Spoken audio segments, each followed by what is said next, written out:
Po mga classmates, ito na naman si Dr. Eugene Tan, ang inyong kaagapay sa tagumpay. Ang pag-uusapan po natin ngayon ay yung mga po pwedeng gawin pag panahon ng tag-ulan sa ating mga layer farms. So ano po ba ito? Number 1 po, pag masyadong madilim, pwede natin buksan ng ilaw. Kasi pag makulimlim po, medyo gloomy, nawawala din yung stimulation ng ating mga manok sa pagtuka. Hindi katulad ng may ganitong klaseng sistema. Kung makikita nyo, maliwanag po sa labas dahil po sa video natin, pero talagang makulimlim dito. Ibig sabihin, madilim dito sa loob. Kaya nagbubukas po kami ng ilaw. At ang magandang ilaw po na gamitin natin, yung gantong kulay. Ayan o, medyo dilaw po. Kasi meron na talagang pag-aaral niyan, simula dati pa,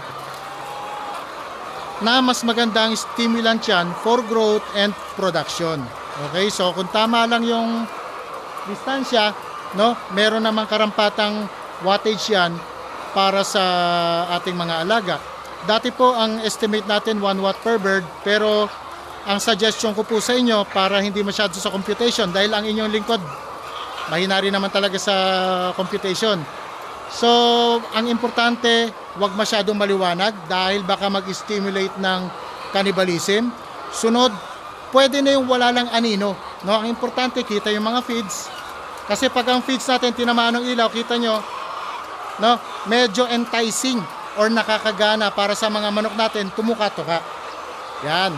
Then sunod po, pagka ganitong tag-ulan, siguraduhin natin na wala tayong mga parasites. Kasi nakakadagdag po itong ganitong klaseng panahon sa stress ng manok. Ang importante, meron tayong proper na delousing program at meron tayong mga deworming program. So kung wala kang hanep, wala kang kuto, mas lesser po yung stress na idudulot nito at mas less po yung kompetensya doon sa nutrition sa katawan ng manok. Okay. So kailan po ang program ng deworming? Pwede na po yung every 3 months. Okay? Yung mga delousing naman, pwede na po yung every 4 months. Yun nga lang, pagka may mga pagkakataon, maraming hanep, katulad po ng ganitong mas malamig, kung saan ay umaakyat yung mga hanep papunta sa manok, dahil mas gutom sila at nilalamig, mas mataas po ang incident. So, check po natin. Pwede nyo pong i-check ang hanep. Yung kuto kasi madaling makita. Pero yung hanep, medyo mahirap. Pagka malabo ang mata nyo, pwede kayong gumamit ng mga cellphones at inyong i-zoom sa balat. So, ganun po ang pag-check up. Yung mga bulati naman, talagang regular, magkakaroon po yan. Kaya kailangan mo ng regular deworming program. Pwede nyo rin masilip yan sa mga dumi ng manok. Lalo na yung mga tapeworm na kung saan, pagka yun ay naghati-hati na yung tapeworm na yun, nasasama po sa dumi. Okay? So, marami naman pong mga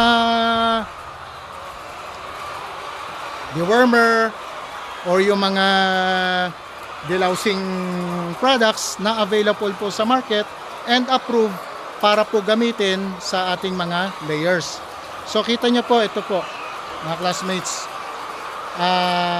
Nakabukas po ang ilaw natin. Today ay nasa mga 9 o'clock ng umaga po. No, so, makikita nyo rin na maingay yung mga manok natin dito, rinig sa background. Kaya ibig sabihin, active sila. Hindi katulad ng medyo madilim. Yung po ang naobserbahan ng inyong lingkod. Kaya tuwing makulimlim po, nagbubukas tayo ng ilaw. Huwag po kayong matakot mga classmates, kasi yung lighting program natin na 16 to 17 hours, hindi naman po ito kasama doon. Ang kasama lang po sa regular na lighting program is yung 6 p.m. onwards at yung 4 a.m. paumaga onwards. Yun ang lighting program na additional light extension or lighting program na binibigay natin sa ating mga manok. So pagka ganito, 6 a.m. to 6 p.m. hindi pa yan kasama. So gawin nyo lang, in between, pwede kayong magbukas ng ilaw. Pag sa hapon naman, buksan nyo yung ilaw. Tapos, pagdating ng mga gabi na, dire-diretso na po yun. Hindi siya kasama sa regular lighting program. Sa grow out naman, mga classmates, kung nakapatay na po ang ilaw ninyo, nakapatay na yung 6 p.m. onwards ninyo, kasi at 8 weeks, regular naman tayo nagpapatay. Ang technique lang po, before dumilim yung kapaligiran, doon lang kayo magpapatay. Halimbawa, 2 o'clock ng hapon, masyadong madilim. Pwede kayo magbukas ng ilaw noon. Tapos, mga 5:30 bago po mag-total blackout sa labas, tsaka nyo ipatay yung ilaw. Huwag kayong magpapatay ng ilaw ng madilim na sa labas kasi magkakagulo yung inyong mga growers. Baka magkaroon pa ng stampede at magkaroon kayo ng mortality. So ganun lang ang technique mga classmates. At yung mga supplements, pagka ganitong tag-ulan, ituon po natin doon sa mga anti-stress na kung saan nakakatulong po sa proper metabolism ng mga manok at makakatulong na magamit po yung mga nutrients, no? Ito po yung katulad ng mga liver tonic, yung mga B-complex at yung probiotic na kung saan pipigilan naman niya yung pagdami ng mga opportunistic bacteria. Kasi nga stress, ano? Pagka stress ang manok, tumataas yung chance na magkaroon ng pagdami ng mga opportunistic bacteria. And lastly, syempre dapat hindi nawawala yung mass vaccination natin, lalo na po doon sa mga susceptible na lugar, no? So yun mga classmates, bukod doon, pwede rin kayong magpa-adjust ng feed formulation para po hindi masyadong giniginawang ating mga layers, dahil pa ang layers po kasi ayaw din niya ng masyadong malamig na panahon. Stress po talaga sa kanila yon. Although mas matibay-tibay sila sa init, pero pagdating sa lamig, ayaw din nila nun. So yun, maraming po pwedeng gawin. Una, lighting program. Yung lighting, ayusin. Tulad po na nakikita nyo dito, no, maganda po liwanag dito. Ayan, no? Diba mga classmates, maganda liwanag. Second,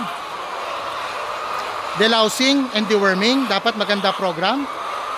Number 3, yung karampatang mga supplements, liver tonic, B-complex, probiotic, tsaka yung mga mass vaccination po natin. And number 4 po, pwede kayong humingi ng tulong sa inyong mga nutritionist na kung saan pwede makapag-adjust ng feed formulation para po sa tag-ulan.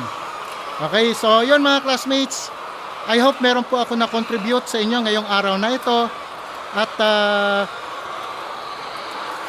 pagpatuloy po natin ang ating pagsisikap na mapaunlad ang ating industriya. God bless po mga classmates.